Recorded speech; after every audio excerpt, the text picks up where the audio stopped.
Shalom. Saudara-saudari yang terkasih di dalam nama Tuhan Yesus Kristus. Pada pagi hari ini kita akan memulai ibadah kebaktian kita. Mari kita persiapkan hati dan pikiran kita. Kita berdoa dalam hati masing-masing.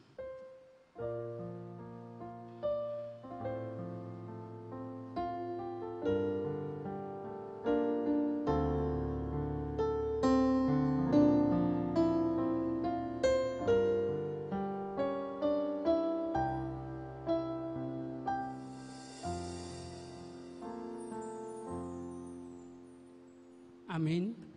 Mari kita puji Tuhan dari Kidung Jemaat nomor 454 ayat 1 sampai ayat 3.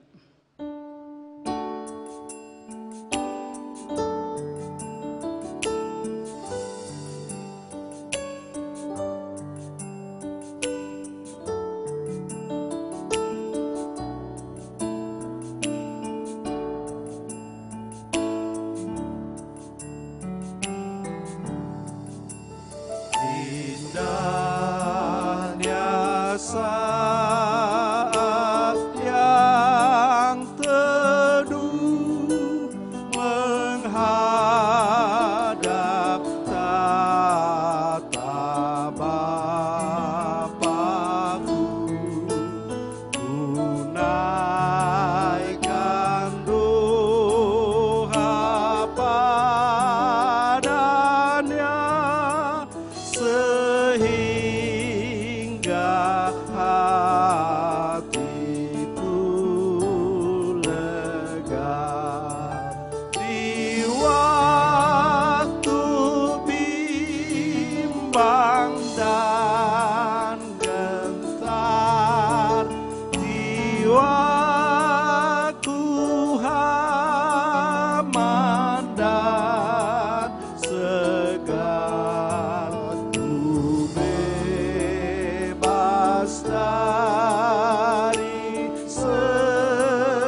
dalam nama Allah Bapa dan Anaknya Tuhan Yesus Kristus dan Roh Kudus Khalik langit dan bumi. Amin. Siapa yang mempersembahkan syukur sebagai kurban, ia memuliakan aku. Siapa yang jujur jalannya, keselamatan yang dari Allah akan kuperlihatkan kepadanya. Haleluya. Haleluya.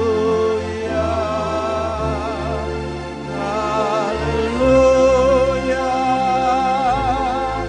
Haleluya.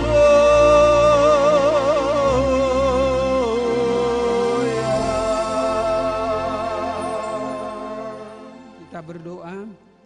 Ya Tuhan Allah yang Maha Kuasa dan Maha Pengasih, kami merendahkan diri di hadapan-Mu dan memohon kepada-Mu, limpahkanlah kasih-Mu kepada kami dan terangilah hati kami untuk menyambut dan mendengarkan firman-Mu yang kudus, supaya firman-Mu berdiam di dalam hati kami.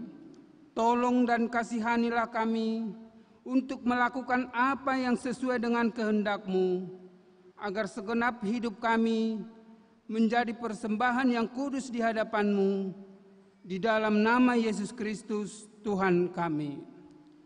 Amin. Kita bernyanyi dari Kidung Jemaat nomor 417 ayat 1 dan ayat 2.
Percaya kepada Tuhanmu, niscaya kau bahagia, kerjamu pun teguh, usahamu sendiri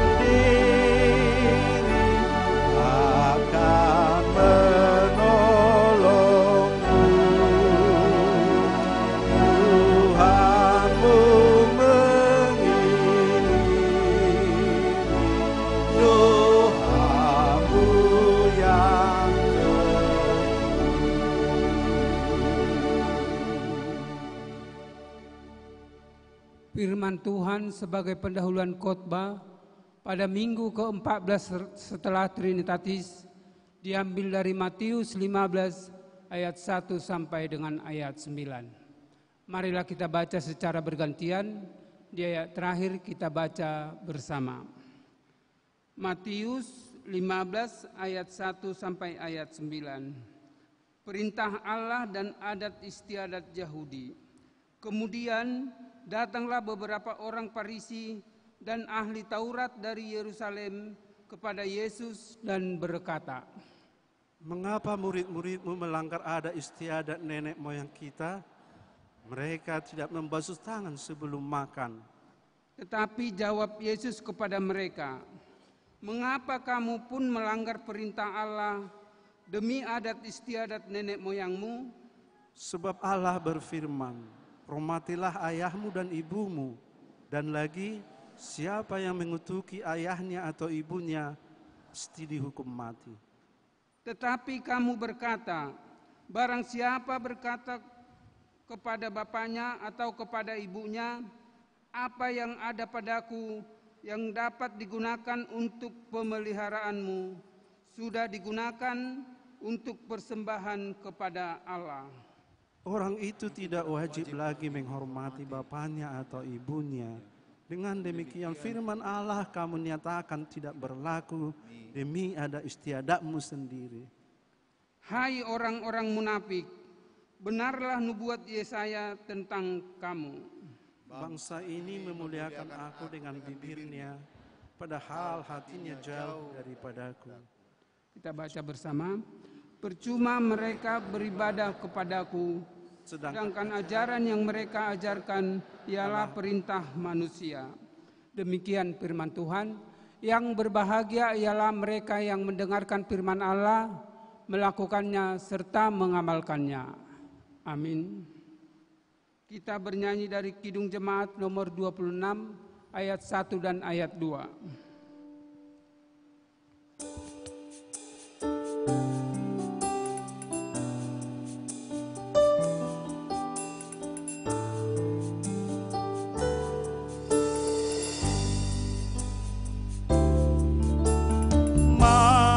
Mampirlah dengar doa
Saudara-saudari yang terkasih di dalam nama Tuhan Yesus Kristus, pada saat ini mari kita datang ke hadapan Tuhan untuk memohon pengampunan dosa dan kelakuan yang tidak berkenan di hadapan Allah. Kita berdoa dalam hati masing-masing.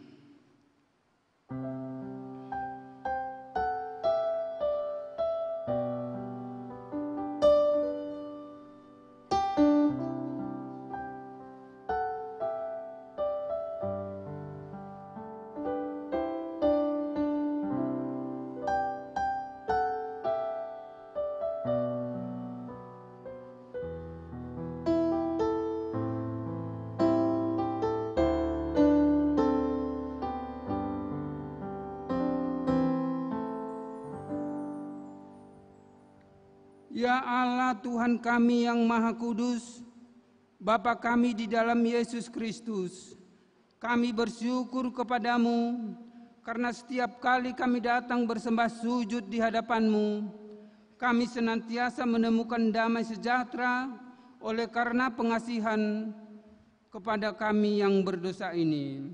Oleh karena itu, kami datang lagi merendahkan diri di hadapan-Mu, memohon pengampunan dosa kami, karena kami senantiasa melanggar hukum-Mu seperti domba yang sesat. Kiranya Engkau tidak menutup pintu pengasihan-Mu kepada kami.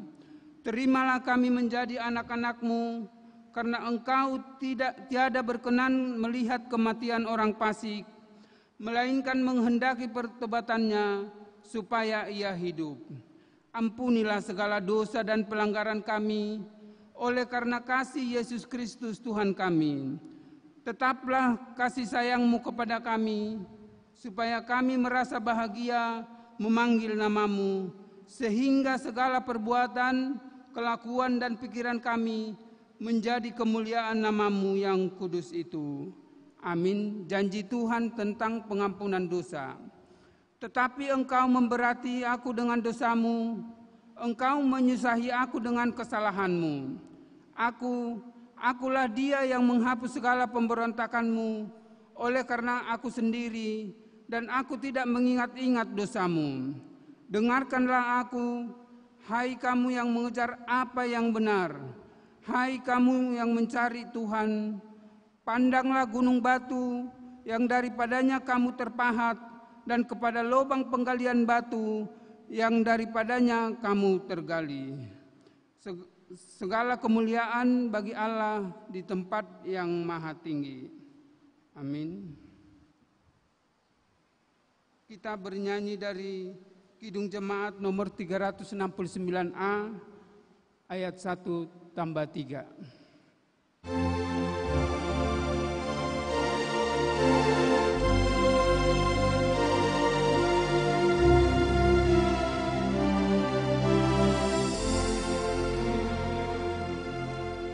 Ya Yesus, ku berjanji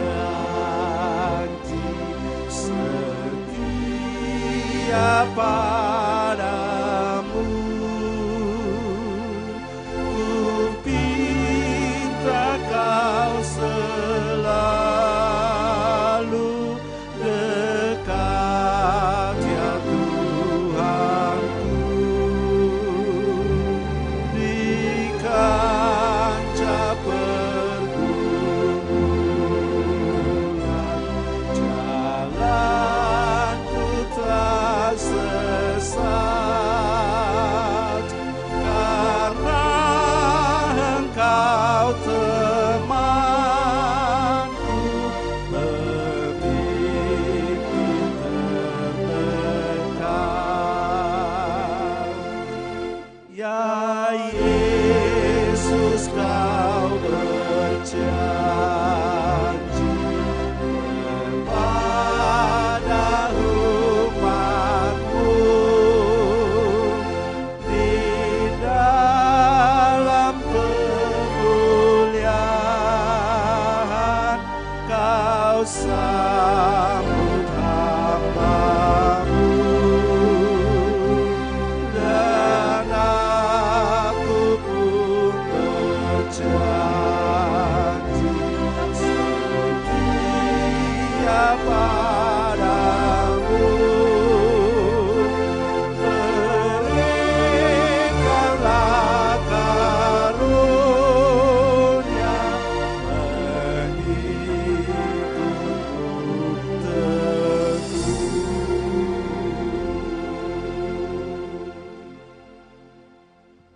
Hukum Tuhan sebagai petunjuk hidup baru diambil dari hukum Tuhan yang ketiga dan yang keempat. Begini hukum Tuhan. Hukum Tuhan yang ketiga.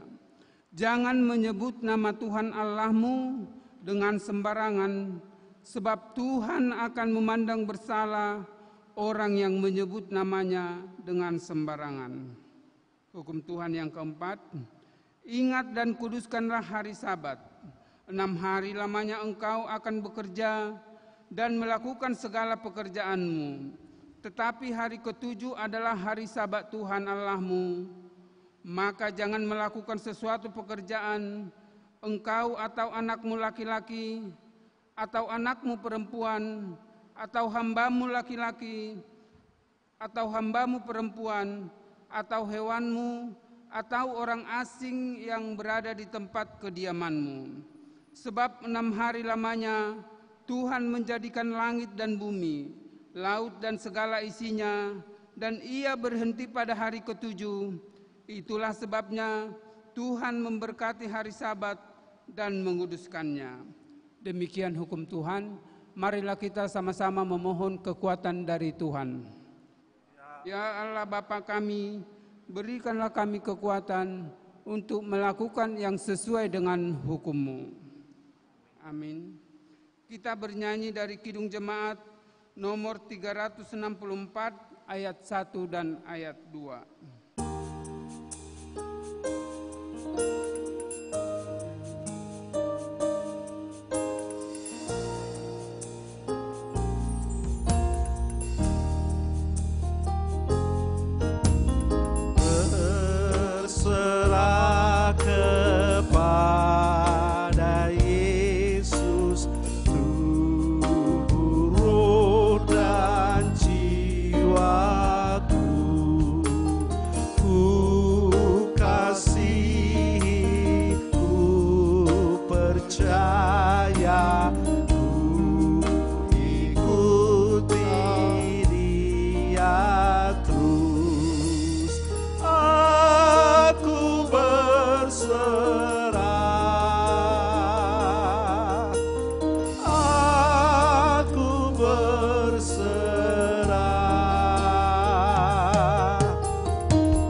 Marilah kita bersaksi, mengikrarkan pengakuan iman kita bersama jemaat pada segala abad di seluruh dunia ini.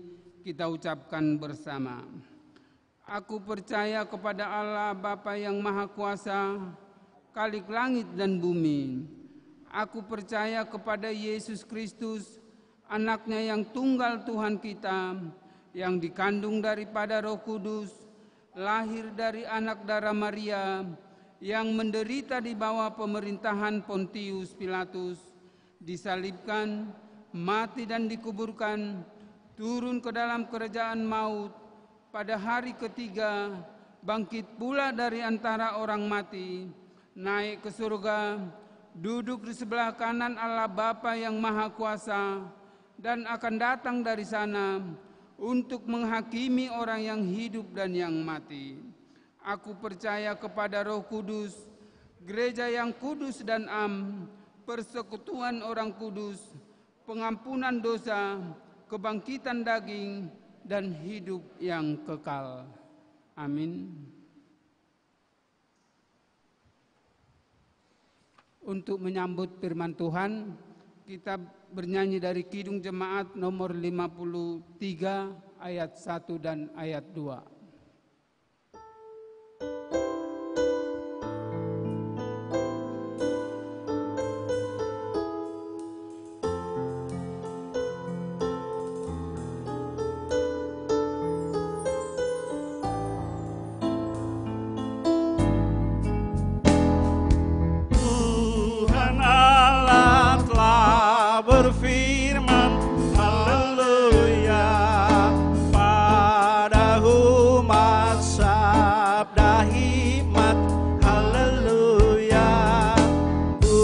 Telinga hai umatnya, kabar yang baik dengarkan.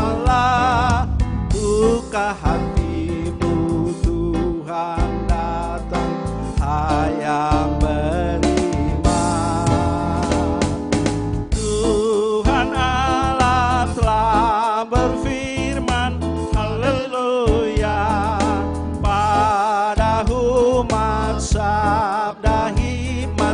Haleluya. Tuhan Allah telah berfirman, haleluya, pada umat sabda hikmat. Haleluya. Barang siapa bertelinga, jangan menutup hatinya. Yang mau belajar, hai dengarlah firman yang bakal. Tuhan Allah telah berfirman, haleluya, pada umat sabda hikmat. Haleluya.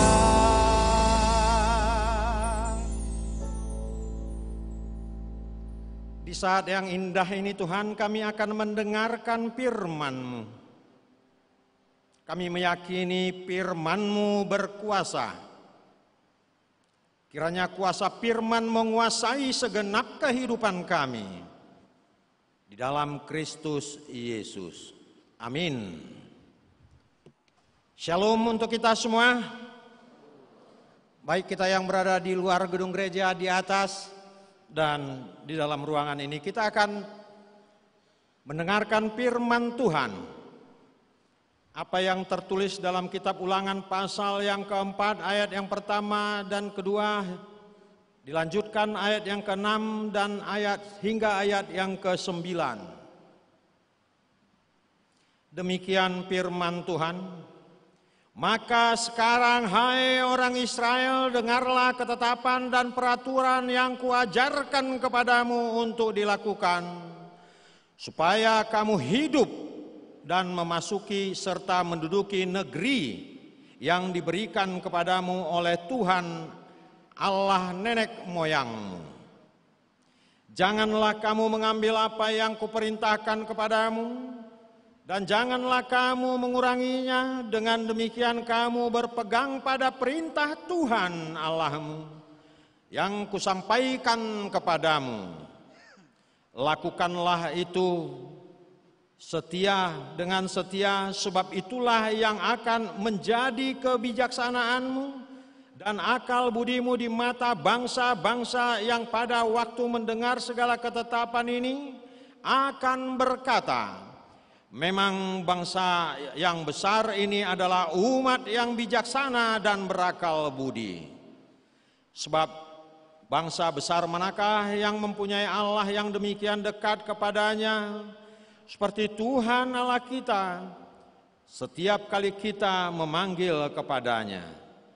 Dan bangsa besar manakah yang mempunyai ketetapan dan peraturan demikian adil seperti seluruh hukum ini yang kubentangkan kepadamu pada hari ini.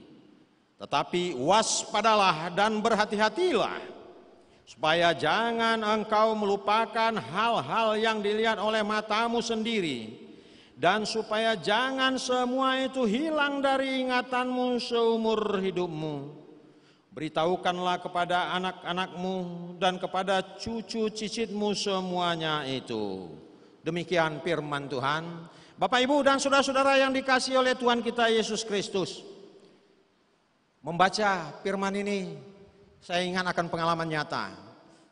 Di tahun 2000, saya mencoba untuk bepergian ke California. Dan sesampainya di sana, saya sadar akan peraturan yang sangat berbeda dengan peraturan yang ada di negara kita. Terutama soal menyetir.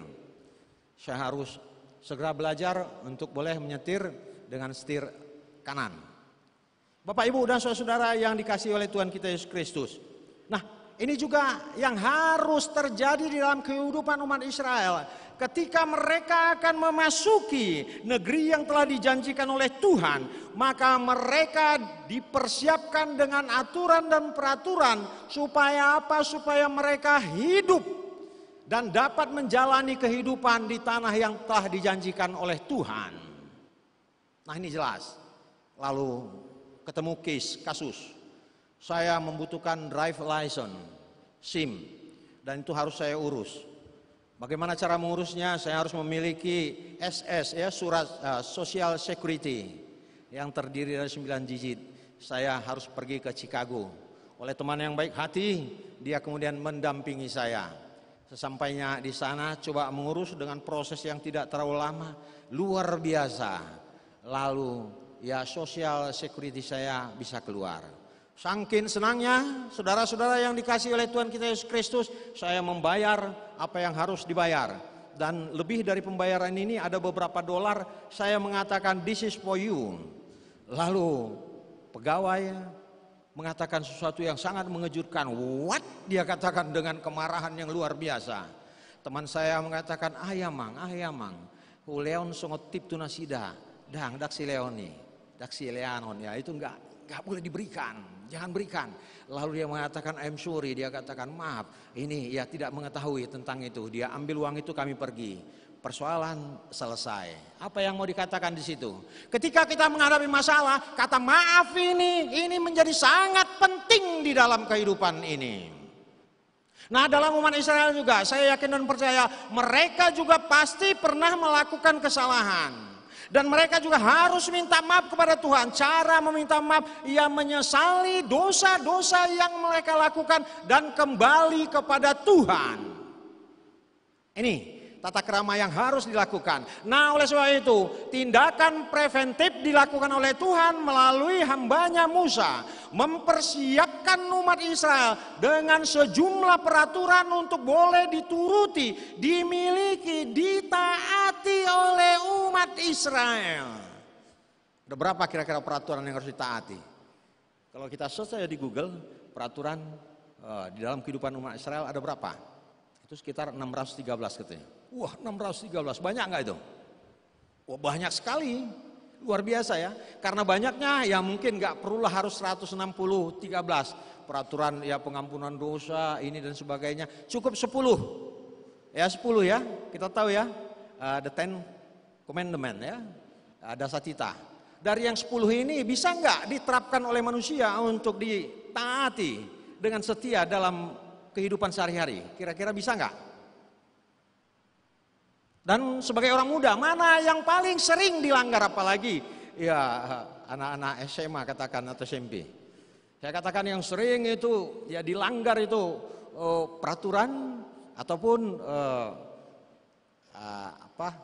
dari firman Tuhan, dasatita ini hukum yang kelima. Itu yang paling sering. Apa hukum yang kelima? Kita tahu ya, coba 2, 2, 3 ya. Hormatilah. Ya, hormatilah ayahmu dan ibumu supaya apa? Lanjut usiamu. Namun sekarang ya aturan-peraturan itu atau hukum itu sudah dilanggar. Cara melanggarnya ya kayaknya sudah berubah itu. Enggak lagi hormatilah ayahmu, ibumu, tapi kira-kira begini isinya. Turutilah perintah anak-anakmu, kemauan anak-anakmu supaya apa? Supaya tidak susah hidupmu, itu ya. Terjadi enggak nih? Saya enggak tahu kalau mahasiswa. Butuh ini untuk penelitian, kira-kira ada nggak itu?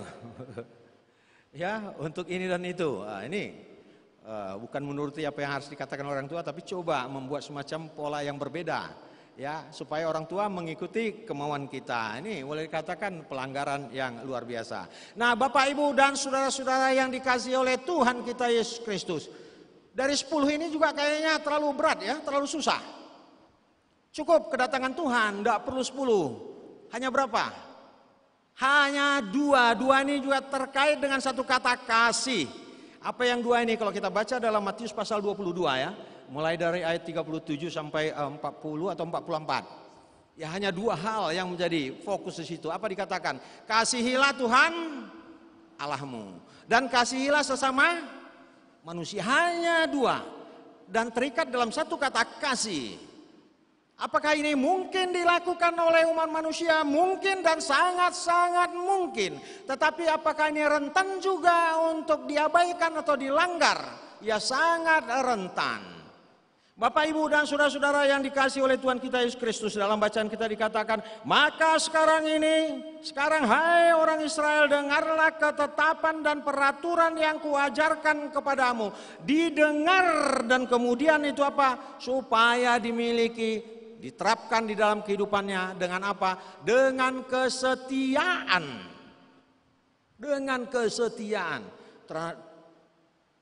Teringat berhubungan dengan ini, saya coba menghubungkan tadi, ya itu luar biasa lagu yang telah kita nyanyikan bersama dalam pujian syukur itu urutan yang ke-7.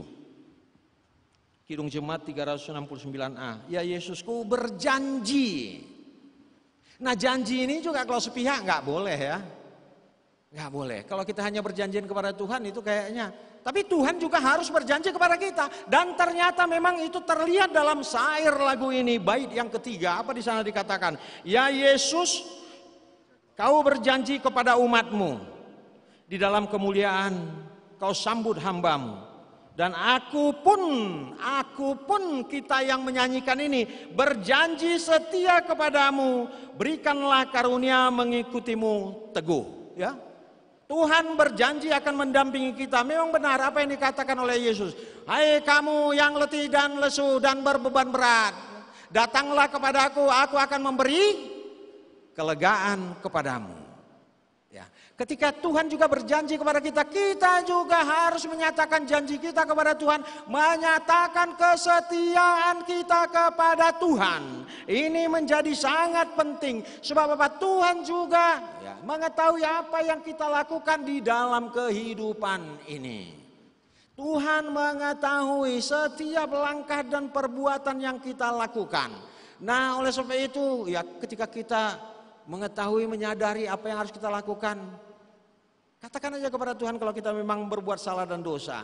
Mohon maaf dan meminta penyertaan Tuhan di dalam kehidupan kita. Ayat yang kedua dalam bacaan kita dikatakan, janganlah kamu mengambil apa yang kuperintahkan kepadamu dan janganlah kamu menguranginya. Dengan demikian aku berpegang pada perintah Tuhan Allahmu yang kusampaikan.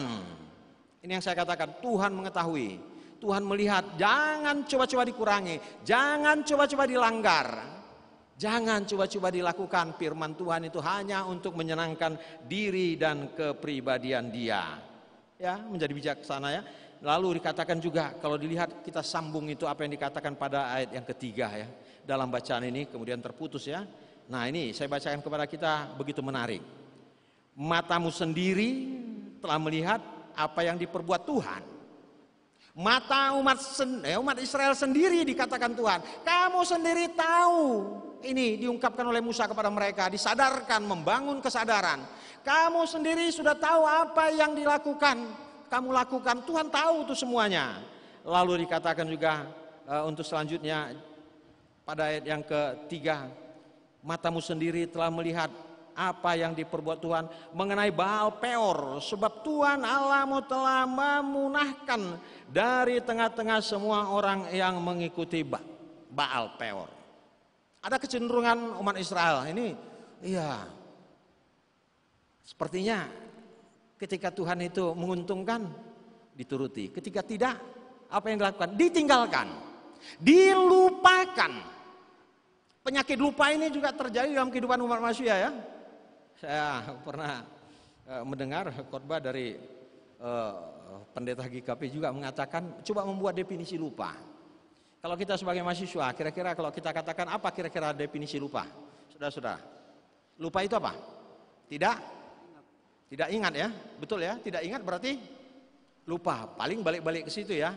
Lalu dia memberikan rumusan yang begitu menarik. Lupa itu berarti sedang mengingat yang lain. Bisa nggak kira-kira begitu? Bisa ya? Lupa itu sedang mengingat yang lain. Kalau lupa Tuhan berarti sedang mengingat Tuhan yang lain, gitu ya? Mengingat kekuatan yang lain. Kalau seorang laki-laki ya mungkin mempunyai teman hidup ya, atau pasangan atau teman, pacar. Lupa pacar berarti sedang mengingat pacar yang lain. Bisa nggak itu? Ini hati-hati juga ya. Atau lagi kalau diterapkan kepada orang tua ya, seorang laki-laki, seorang bapak lupa istri berarti sedang mengingat istri tetangga. Nah ini lupa ini ya ini manusiawi ya. Tapi saya yakin di kalangan mahasiswa belum lah ya. Belum ya. Tapi kalau seperti umur kami mulai kena nggak lupa. Mulai kena lupa. Di atas 60, saya sekarang 68, mulai lupa. Tadi juga saya mengalami peristiwa yang lupa. Lupa membawa dasi. Dasi ini lupa saya bawa lalu. Nah, segala kekurangan, persoalan dalam kehidupan ini harus dapat diatasi. Saya mengatakan kepada Amang Penatua, Amang Hasibuan, ya sebentar Amang, dicarikan. Lalu ada PKL kita, dicari ke rumah, dicari dapat. Ternyata nggak bisa karena biasanya saya harus diikat. Ini harus ditempelkan begitu aja. Tidak menutup kemungkinan untuk mengatasi sebuah persoalan. Ini menjadi penting. Hektor. Nggak bisa juga, jepitkan, jadilah seperti ini. Tapi kalau saya bergerak agak lebih ini, bisa jatuh. Bapak, Ibu, dan saudara-saudara yang dikasihi oleh Tuhan kita Yesus Kristus, kepada umat Israel juga diingatkan agar mereka tidak lupa atas ketetapan-ketetapan yang Tuhan berikan. Sehingga dikatakan, ya, beritakan, sampaikanlah itu, ajarkanlah itu kepada anak cucumu sampai kepada cicitmu. Dan cara menyarankannya harus diajarkan berulang-ulang supaya mereka memiliki ketetapan. Dan mereka nanti yang masuk ke dalam tanah perjanjian, mereka tidak kaku di dalam kehidupan itu. Mereka sudah mempunyai bekal. Mereka sudah mempunyai kekuatan, pegangan di dalam kehidupannya. Dalam iman dan kepercayaan, berpegang kepada Tuhan, maka mereka akan memiliki hidup. Sebagaimana yang dikatakan dalam firman Tuhan yang telah kita baca. Nah, itu sebabnya kamu dikatakan kepada umat Israel, sampai saat ini masih hidup. Tapi orang-orang yang menyembah Baal, ya sinkritisme, menyembah Allah-Allah lain, Tuhan telah menghanguskan mereka, menghapuskan mereka, membumi hanguskan mereka. Dan ini mengingatkan kepada kita, Bapak, Ibu, dan saudara-saudara, kalau kita ingin memiliki hidup, berpeganglah kepada Tuhan. Sebab Yesus juga mengatakan, akulah jalan dan kebenaran dan hidup. Barang siapa ingin sampai kepada Bapa, dia harus melalui aku, harus melalui Yesus. Nah, Bapak, Ibu, dan saudara-saudara yang dikasihi oleh Tuhan kita Yesus Kristus, lalu saya melihat apa yang harus terjadi dalam kehidupan umat Israel. Dan bagaimana kita bisa memegang tentang ketetapan Tuhan, aturan-aturan Tuhan, ke-10 firman, apalagi hukum tentang kasih, mengasihi Tuhan Allah dan mengasihi sesama manusia. Saya teringat akan tokoh ya pendidik dari Brasil, Paulo Freire. Ya, Paulo Freire ini ya coba mengungkapkan tingkat kesadaran manusia. Dia ungkapkan tingkat kesadaran manusia itu terdiri dari 3 bagian. Magis ini yang paling rendah dikatakan. Naik 1 tingkat, tingkat kesadaran naif. Dan yang paling tinggi itu tingkat kesadaran kritis. Lalu dicontohkan. Itu begitu menarik, dengan sangat sederhana memberikan contoh. Bagaimana orang bisa melalui tahapan kesadarannya, tingkat kesadaran mencapai tingkat kesadaran kritis. Tingkat kesadaran yang paling tinggi. Saudara-saudara yang dikasihi oleh Tuhan kita Yesus Kristus, suatu ketika Paulo Freire ketemu dengan petani. Ketika dia ketemu dengan petani, dia tanyakan kepada petani, mengapa saya bisa menjadi profesor doktor? Apa yang dijawab oleh petani? Ya, Bapak bisa menjadi profesor doktor karena Bapak sekolah, kuliah. Apakah di USU atau di universitas lainnya kalau situasi kita di tempat ini ya? Ya bisalah. Lalu Paulo Freire mengejar pertanyaan. Oke, kalau begitu, kenapa saya bisa belajar dan saya bisa sekolah? Petani mengatakan, ya bisalah, Bapak bisa sekolah, bisa belajar karena Bapak mempunyai uang, Bapak kaya. Lalu ini, pikiran ini kalau berhenti sampai di sini bahaya ya. Berarti orang tak punya uang, orang yang nggak kaya nggak bisa kuliah, nggak bisa jadi profesor seperti itu ya. Lalu Paulo Freire mengejar pertanyaan, dia tanyakan kembali, kenapa saya bisa mempunyai uang? Kalau orang Batak, buasa bui, gabina mora, bukan sima mora, begitu ya. Kenapa saya bisa menjadi kaya? Tidak punya uang tapi kamu tidak. Lalu apa dijawab oleh para petani ini? Petani ini mengatakan takdir. Takdir ini apa? Suratan tangan ya. Ada nggak di antara kita yang masih percaya kepada takdir? Ya mau mencari ini skala, nah dilihatlah, wah ini, nggak ada itu, nggak ada takdir. Tuhan akan memberkati setiap umatnya yang percaya kepadanya. Jangan mengatakan saya sudah ditakdirkan untuk 6 tahun kuliah. Nggak ada itu ya. Tergantung kepada kemauan kita, kesungguhan kita. Kalau kita katakan 3 tahun bisa beres semua, 4 tahun bisa, saya akan diwisuda menyenangkan hati orang tua, dan itu bisa terjadi. Minta kepada Tuhan penyertaan Tuhan di dalam kehidupan kita. Bapak, Ibu, dan saudara-saudara yang dikasihi oleh Tuhan kita Yesus Kristus.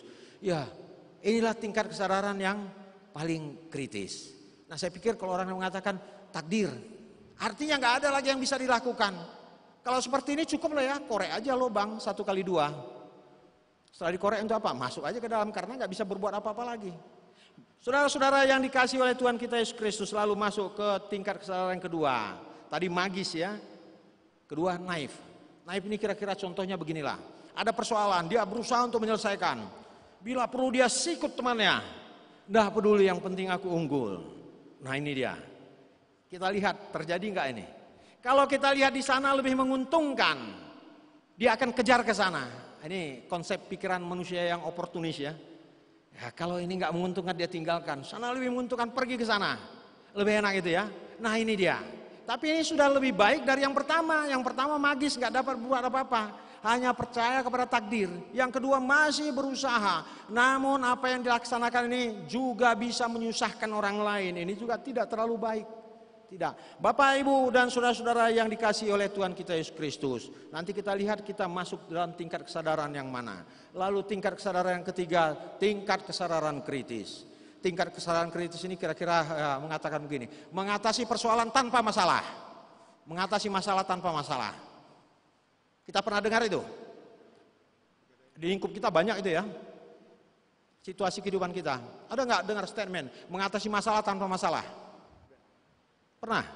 Apa itu? Pegadaian. Wah, ini dia. Pengalaman kira-kira. Mungkin aja ya. Pendeta pernah nggak? Pernah.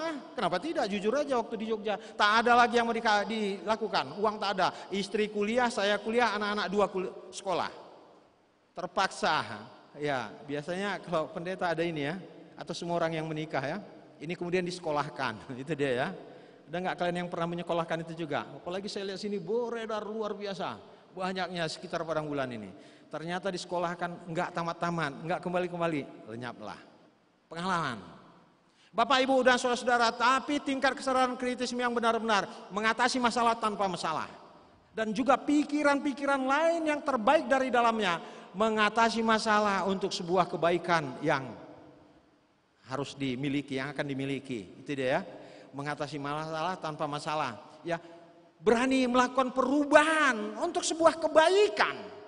Bapak, Ibu, dan saudara-saudara yang dikasihi oleh Tuhan kita Yesus Kristus. Lalu saya coba teliti melihat tentang kehidupan Yesus. Di mana tingkat kesadaran Yesus? Apakah magis, naif, atau kritis? Nah, kita lihat. Ketika 5.000 orang datang berbondong-bondong kepada Yesus. Hari sudah mulai malam. Lalu apa yang dikatakan oleh murid-muridnya? Tuhan, bagaimana kita mungkin untuk memberi mereka makan? Mungkin dikatakan, apalagi di sini banyak mahasiswa yang cenderung untuk mengikuti Anda. Bisa juga terjadi seperti itu ya. Bagaimana mungkin? Serbu juga nggak mungkin menutup itu. Serba 10.000 ya.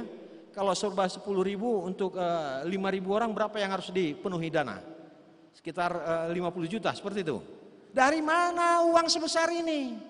Apa yang dikatakan oleh Yesus? Kamu harus memberi mereka makan. Gunakan pikiran kritismu itu.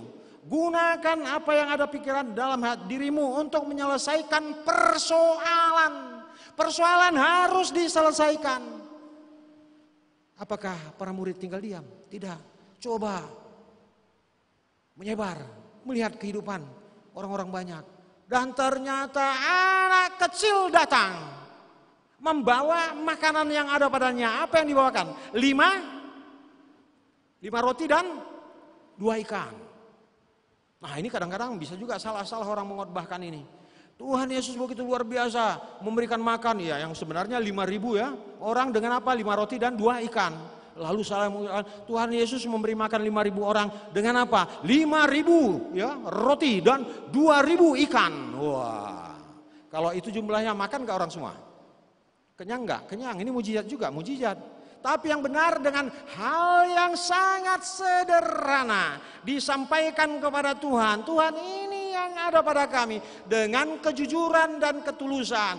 Lalu Tuhan mengambil apa yang dilakukan oleh Tuhan. Yesus berdoa dan kemudian dibagi-bagikan semua. Makan nggak semua?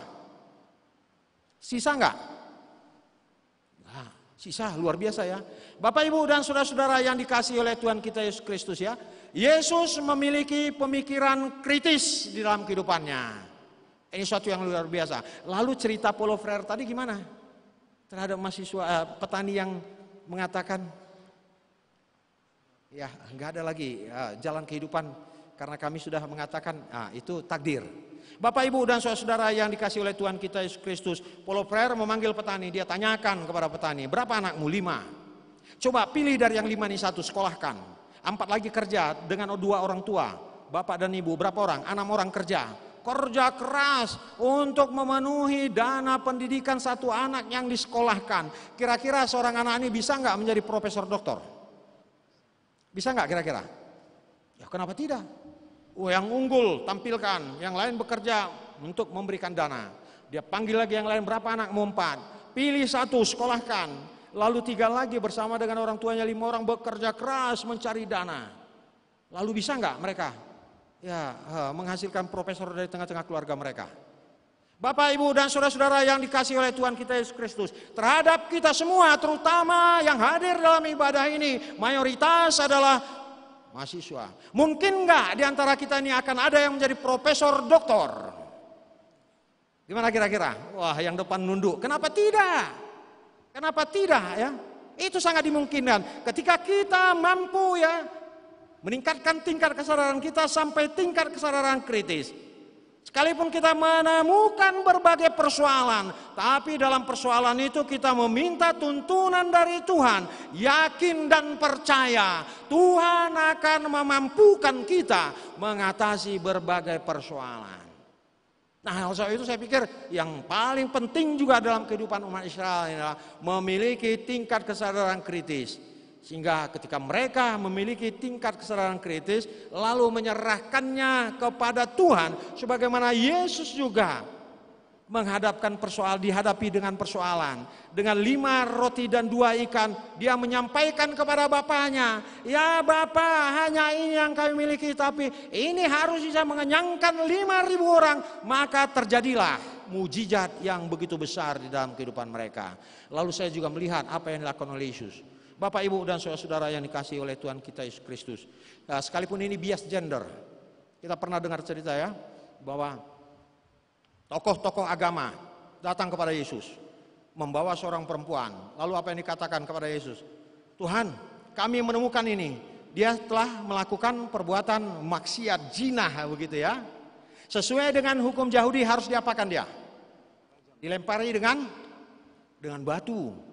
Ya, sampai apa? Sampai pingsan? Tidak, sampai mati. Bapak, Ibu, dan saudara, apa yang dilakukan oleh Yesus? Gusar? Tidak, tenang aja. Lalu dia menunduk ke bawah, ke tanah, menulis-nulis. Ya, dia tulis-tulis begitu. Apa makna dari situ? Menenangkan pikiran. Lalu didesak, Tuhan, bagaimana dengan ini? Ini kami sudah temukan dia melakukan kesalahan. Saya mau tanya kepada kita, saudara-saudara yang dikasihi oleh Tuhan kita Yesus Kristus. Ada nggak di antara kita yang tidak pernah bersalah? Gimana kira-kira? Penatua, kalau saya tanya, Amang, ada nggak di antara kita yang nggak pernah bersalah? Gimana kira-kira Amang Hasibuan? Nggak ada ya. Amang Hasibuan pernah bersalah? Yang berkhotbah ini kira-kira pernah nggak melakukan kesalahan? Kok diam? Jangan-jangan lebih banyak ya, jangan-jangan lebih banyak kesalahannya. Ya ini dia. Itu kalau Agustinus mengatakan non posse non picare dalam bahasa Latin. Artinya apa? Tidak mungkin tidak berdosa. Semua manusia pernah berdosa, tapi ungkapan lain dia katakan ya, posse non picare. Mungkin tidak berdosa. Kapan itu? Ketika Hawa belum mengambil buah yang dilarang untuk dimakan dan menyerahkannya kepada Adam, dan mereka berdua tidak memakankannya, manusia belum jatuh ke dalam dosa dan tidak berdosa. Ya, manusia tidak berdosa. Tapi ketika mereka melanggar hukum yang ditetapkan oleh Tuhan, larangan itu mereka langgar, mereka jatuh ke dalam dosa. Itu dia. Bapak, Ibu, dan saudara, kembali kepada kasus tadi. tua-tua, tokoh-tokoh agama mengatakan, bagaimana ini Tuhan? Lalu apa jawaban Tuhan? Sederhana sekali dalam menyelesaikan persoalan. Dan ini juga harus kita miliki dalam kehidupan kita. Karena suatu ketika kita akan memiliki persoalan, dalam memiliki persoalan, ya atasi dengan tenang. Sampaikan kepada Tuhan. Lalu Yesus mengatakan kepada tokoh-tokoh agama, baiklah kalau begitu. Sebab kalau ini dilempari yang kedapatan ini akan mati. Kalau mati, ya ini melanggar hukum enggak? Jangan kamu membunuh. Yesus dengan tenang mengatakan, baiklah, lakukanlah. Siapa yang tidak berdosa di antara kamu, dialah yang pertama melempar. Itu ya, ceritanya di Alkitab. Ada enggak yang berani melakukan eksekusi untuk pelemparan itu? Saudara-saudara, enggak ada. Lalu melepaskan aja. Bebas enggak perempuan ini? Bebas. Lalu apa yang dikatakan kepadanya? Oke, pulanglah dan jangan berbuat dosa lagi. Bapak, Ibu dan saudara yang dikasihi oleh Tuhan kita Yesus Kristus. Oleh sebab itu lewat firman ini juga upaya preventif disampaikan kepada kita. Peganglah firman di dalam kehidupan ini. Jadikan itu sebagai suatu ketetapan dan berjanjilah, karena Tuhan juga berjanji akan tetap mendampingi kehidupan kita. Nah, kadang-kala juga ada yang kurang yang kita katakan dalam kehidupan ini, misalnya lewat doa. Terutama dua orang, ya dalam bahasa Batak itu terjadi, kira-kira begini ya. Sorry kalau saya menggunakan ini, nanti terjemahan ke bahasa Indonesia. Ali Tuhan, dau peho, alai jenek doho diakan nama juwarmu. Sekalipun Tuhan jauh dikatakan, tapi engkau dekat kepadaku. Kira-kira Tuhan ini jauh nggak dari kita? Tuhan akan kita katakan jauh ketika kita tidak lagi percaya kepadanya, tidak lagi menggantungkan hidup kita kepada. Tapi yakin dan percaya Tuhan itu ada di dalam kehidupan kita. Tuhan itu ada di dalam hati kita masing-masing. Nah, oleh sebab itu ketika kita bersama-sama dengan Tuhan, lakukan tugas yang terbaik dalam kehidupan ini. Selesaikan kuliah dengan sebaik-baiknya. Dan dapatkan predikat cum laude misalnya untuk menyenangkan hati orang tua. Artinya, menyelesaikan tugas dan kewajiban kita dengan baik, sehingga sukacita akan terjadi dalam kehidupan kita, kehidupan keluarga, juga sukacita dalam kehidupan kepada Tuhan kita yang kita sembah dan kita percaya. Amin. Kita bersatu dalam doa. Terima kasih Tuhan untuk firman-Mu yang boleh kami dengarkan bersama, yang mengingat kami kan pimpinan Musa kepada umat Israel, mengingatkan peraturan-peraturan dan ketetapan untuk mereka pegang, mereka taati, mereka lakukan dalam kehidupan mereka. Demikian juga dengan kami Tuhan, agar kami juga boleh tetap bersama-sama dengan Tuhan, menghadirkan Tuhan di dalam kehidupan kami senantiasa, sebagai mahasiswa menggeluti tugas-tugas yang disampaikan oleh dosen kepada kami. Engkau berikan kepintaran kepada kami. Berkati orang tua yang berupaya bekerja memenuhi kebutuhan kami. Engkau memberikan berkat-berkat yang berkelimpahan di dalam kehidupan mereka. Tuhan, kami juga berdoa buat pelayan-Mu di gereja ini, penatua, pendeta, dan seluruh yang terkait, juga untuk kegiatan-kegiatan guru sekolah minggu. Tuhan memberkati kami, agar kami boleh melakukan yang terbaik juga untuk memuji dan memuliakan nama Tuhan. Sadar akan keberadaan kami ya Tuhan, banyak kekurangan-kekurangan kami, ampuni salah dan dosa kami. Bapa di dalam surga, kami juga ingat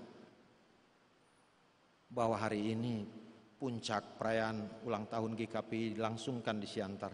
Berkati upaya ini, berkati kegiatan ini, agar boleh berlangsung dalam sukacita, damai, sejahtera. Dalam Kristus Yesus kami berdoa. Amin. Kita lanjutkan dengan memuji nama Tuhan.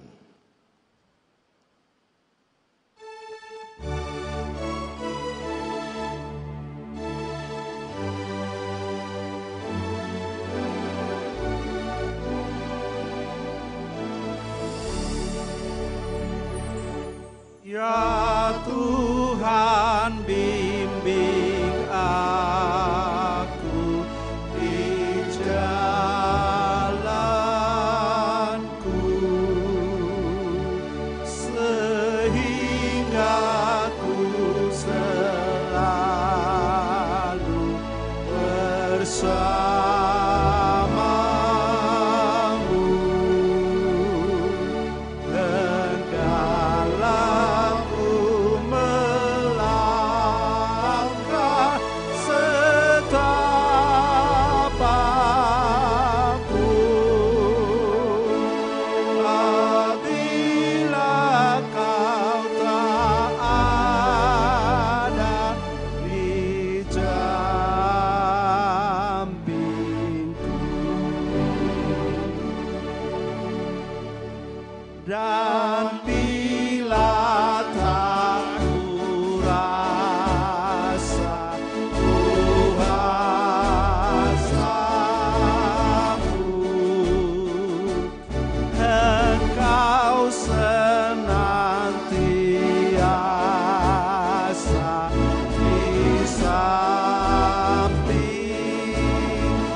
dasar bagi kita menyerahkan persembahan akan kita dengar bersama apa yang tertulis dalam 2 Korintus 9 ayat 7 mengatakan demikian.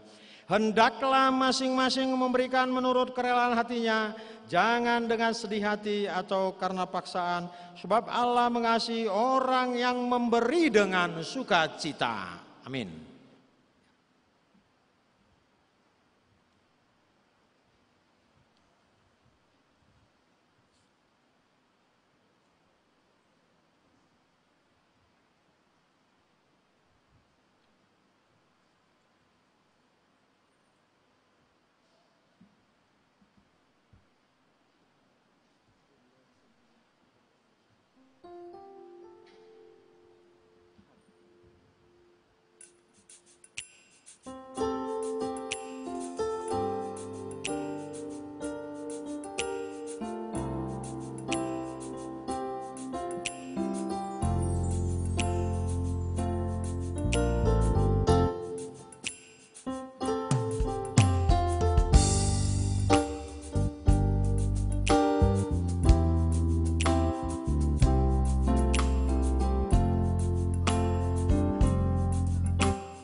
Mari kita sama-sama bangkit berdiri.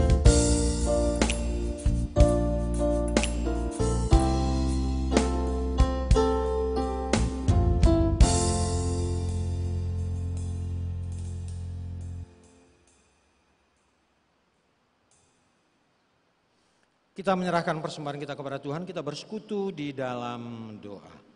Ya Allah Bapa kami yang ada di surga, kami mengaku dengan setulus hati, Engkaulah sumber segala berkat dan karunia dalam hidup kami. Di sini kami mempersembahkan persembahan kami kepadamu, ya Tuhan. Terimalah persembahan umat-Mu dan berkatilah menjadi alat kesaksian, persekutuan dan pelayanan jemaat-Mu ini.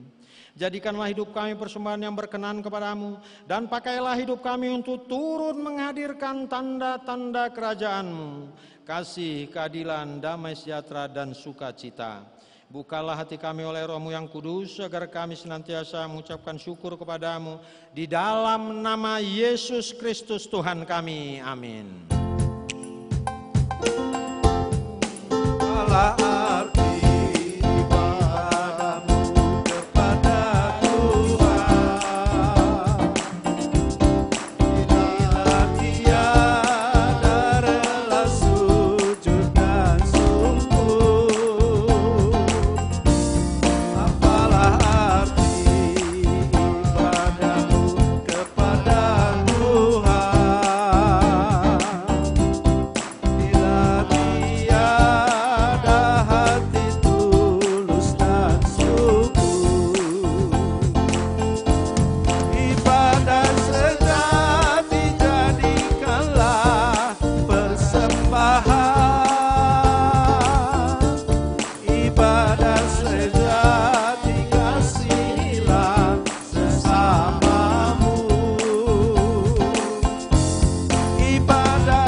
Bapa kami yang di surga, dikuduskanlah namamu.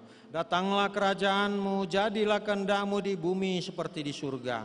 Berikanlah kami pada hari ini makanan kami yang secukupnya. Dan ampunilah kami akan kesalahan kami, seperti kami juga mengampuni orang yang bersalah kepada kami. Dan janganlah membawa kami ke dalam pencobaan, tetapi lepaskanlah kami daripada yang jahat.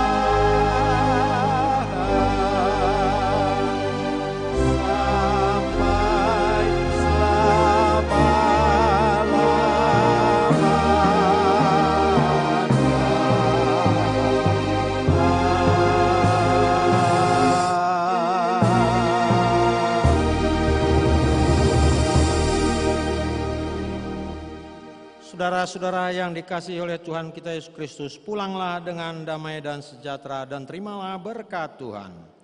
Tuhan memberkati dan melindungi engkau. Tuhan menyinari engkau dengan wajah-Nya dan memberi engkau kasih karunia. Tuhan menghadapkan wajah-Nya kepadamu dan memberi engkau damai sejahtera. Amin.